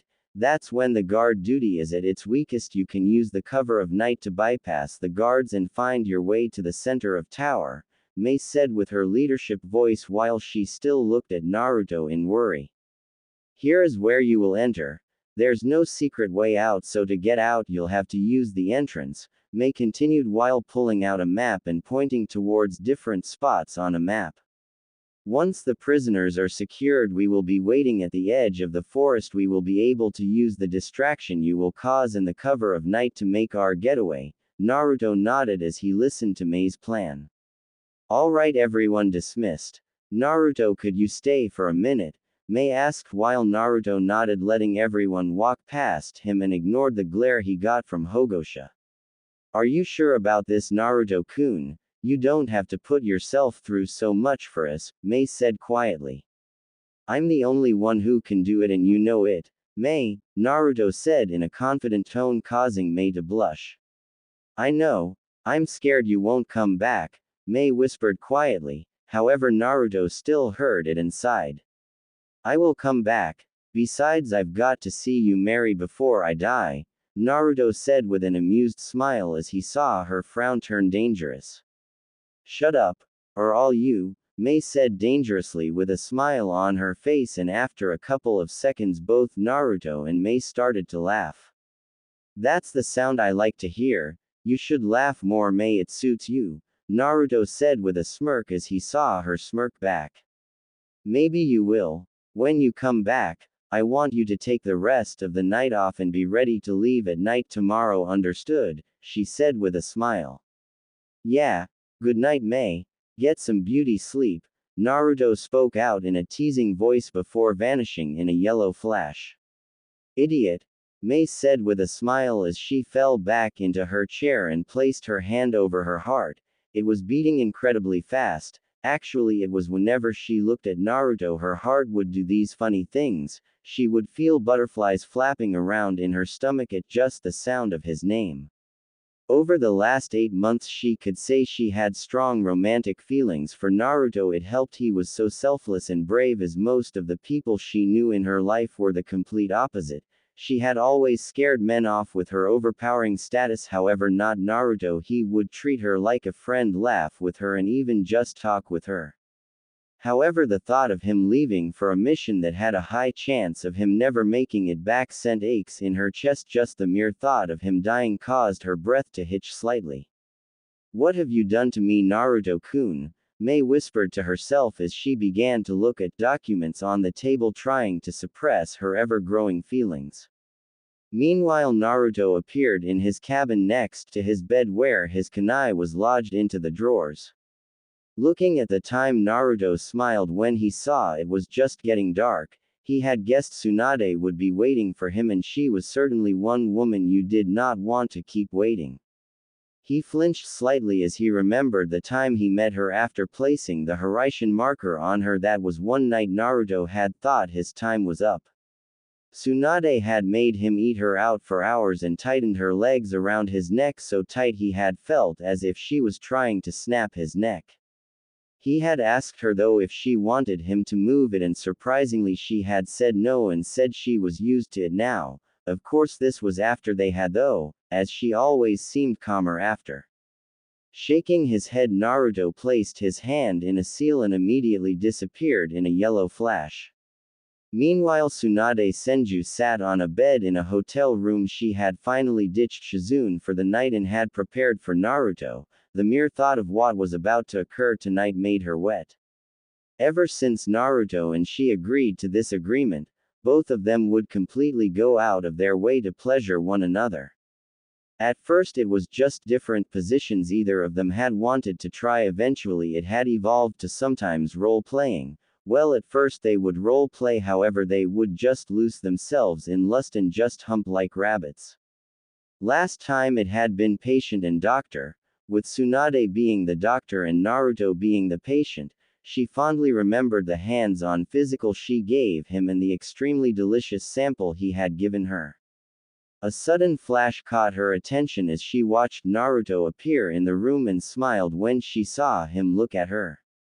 Naruto watched Tsunade smile at him and couldn't help but grin. She was wearing her usual white kimono-style blouse with her blue pants and green haori. Took your time, didn't you? Tsunade faked in anger as she stood up and walked closer towards Naruto. She cursed him when she saw his confident grin. I'm sorry for making you wait, Naruto said as he noticed Tsunade was in his range to grab and quickly pulled her towards him by the waist and pressed their chests up against each other and laid his forehead on hers. Well, how are you going to compensate me? Tsunade teased while she stared deeply into Naruto's eyes and placed her hands on his chest. Like this, Naruto stated before pulling Tsunade into a passionate kiss. She immediately responded by throwing her arms around his neck and deepened the kiss while their tongues playfully massaged each other. However, Tsunade noticed something different. Naruto was all stiff. Usually when they would kiss he would have picked her up, so she was forced to wrap her legs around his waist. However, he seemed a little preoccupied. What's wrong? Tsunade asked as they broke apart from the kiss and leaving a trail of saliva still connected on their lips. I'm sorry, I've just got a lot on my mind, Naruto said with a sigh while Tsunade frowned as he seemed stressed out. However, she smiled as soon as she thought of a plan. How about I give you a massage and you can tell me what the problem is, Tsunade whispered as she broke out of Naruto's embrace and walked behind him and quickly wrapped her arms around his midsection. I'm not sure that will work, Naruto replied while closing his eyes as he felt Tsunade place kisses on his neck. Why don't we try anyway? Get undressed. Tsunade purred seductively into his ear and gently nibbled on it before releasing her hold and walked into the bathroom. Naruto smiled as he felt Tsunade let go and walk into the bathroom. Truth was, he was stressed and worried. The mission tomorrow was important. He knew it was when he signed up for it, but he needed to put on a facade that made him seem cool about it since he didn't want to worry everyone. It was a mission that could either mean winning the war or losing the war, and it was a lot of pressure on his shoulders. He had suspected May had seen through it as she kept him behind and asked him if he really wanted to do this. And now it seemed Tsunade did as well. He didn't know what it was. Perhaps he was more loose about things around his women friends, or perhaps it was just he could never like a strong-willed woman. It was the same with his mother. He quickly shook off that idea as May was his only women friend in the camp. In fact, she was the only person he actually talked to except for Ao and Chojuro every now and then. Quickly removing his clothes until he was only left in his boxer shorts, Naruto waited for Tsunade.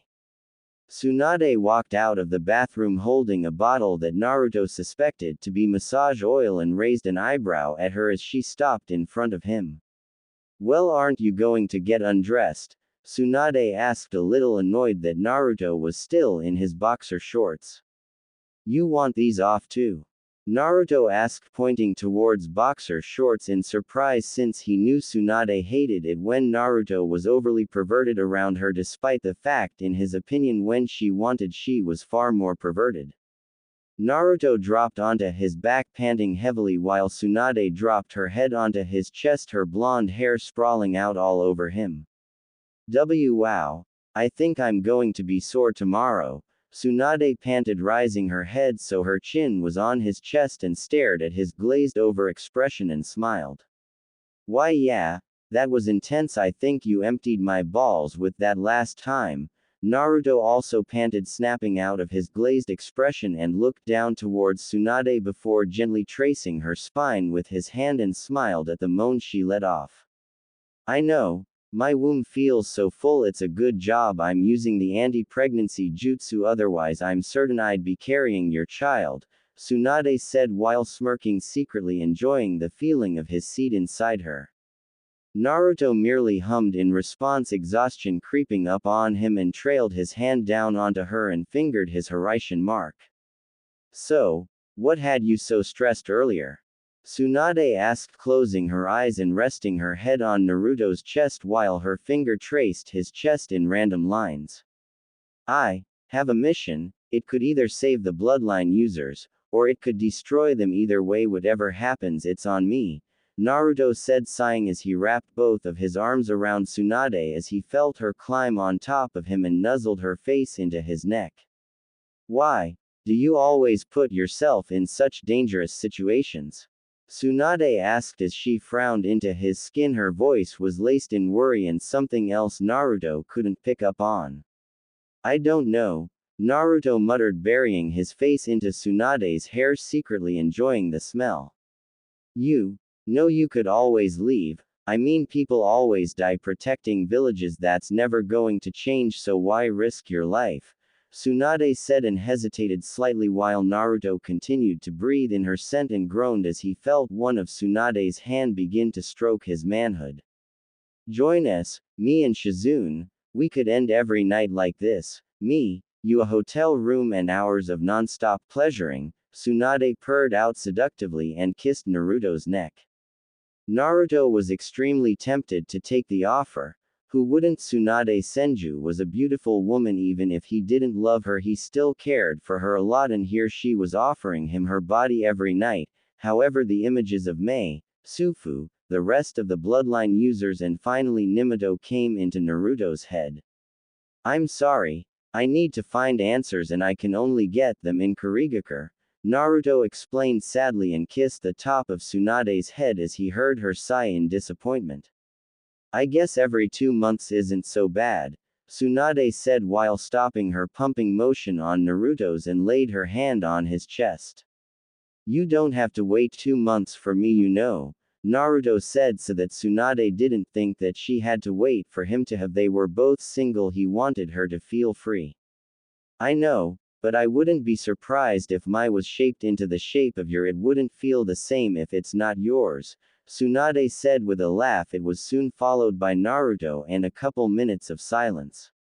You know, I've only ever had with 2 people, Tsunade said, breaking the silence. She didn't know why, but she liked the feeling of cuddling up to someone in bed and just talking. It felt like she was letting out a lot of her pain.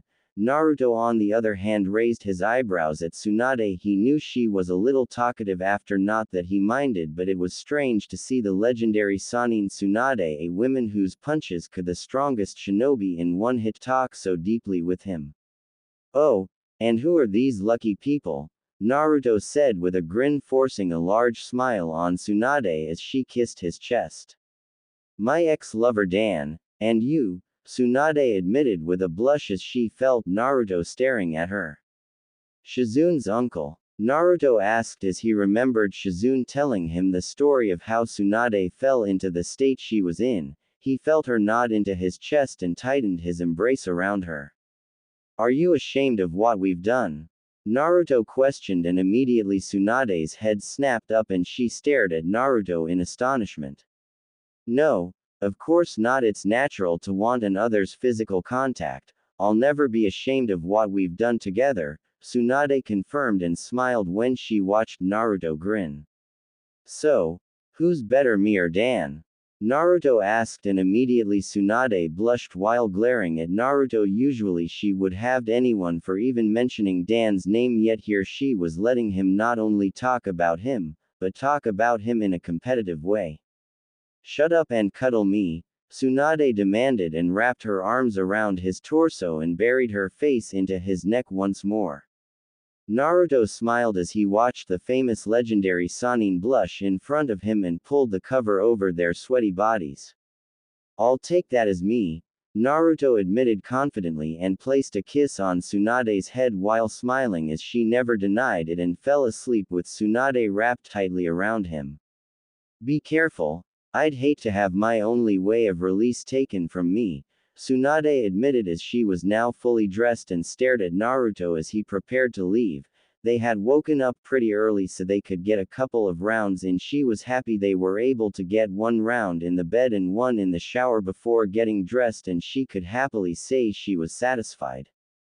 I'll try, but even then I'm sure your magic hands could do wonders, Naruto said with another confident grin and walked over towards Tsunade and grabbed her by the hips.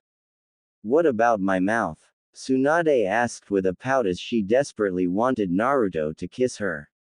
Oh, definitively with your mouth, Naruto confirmed as he leaned in and placed his lips onto Tsunade's. She immediately opened her mouth, allowing Naruto's tongue to explore her. See you in 2 months, Naruto said, moving back from the kiss and placed a kiss on her forehead before disappearing in a yellow flash. Please don't die, Tsunade whispered to herself as she clutched onto the green necklace around her pale neck.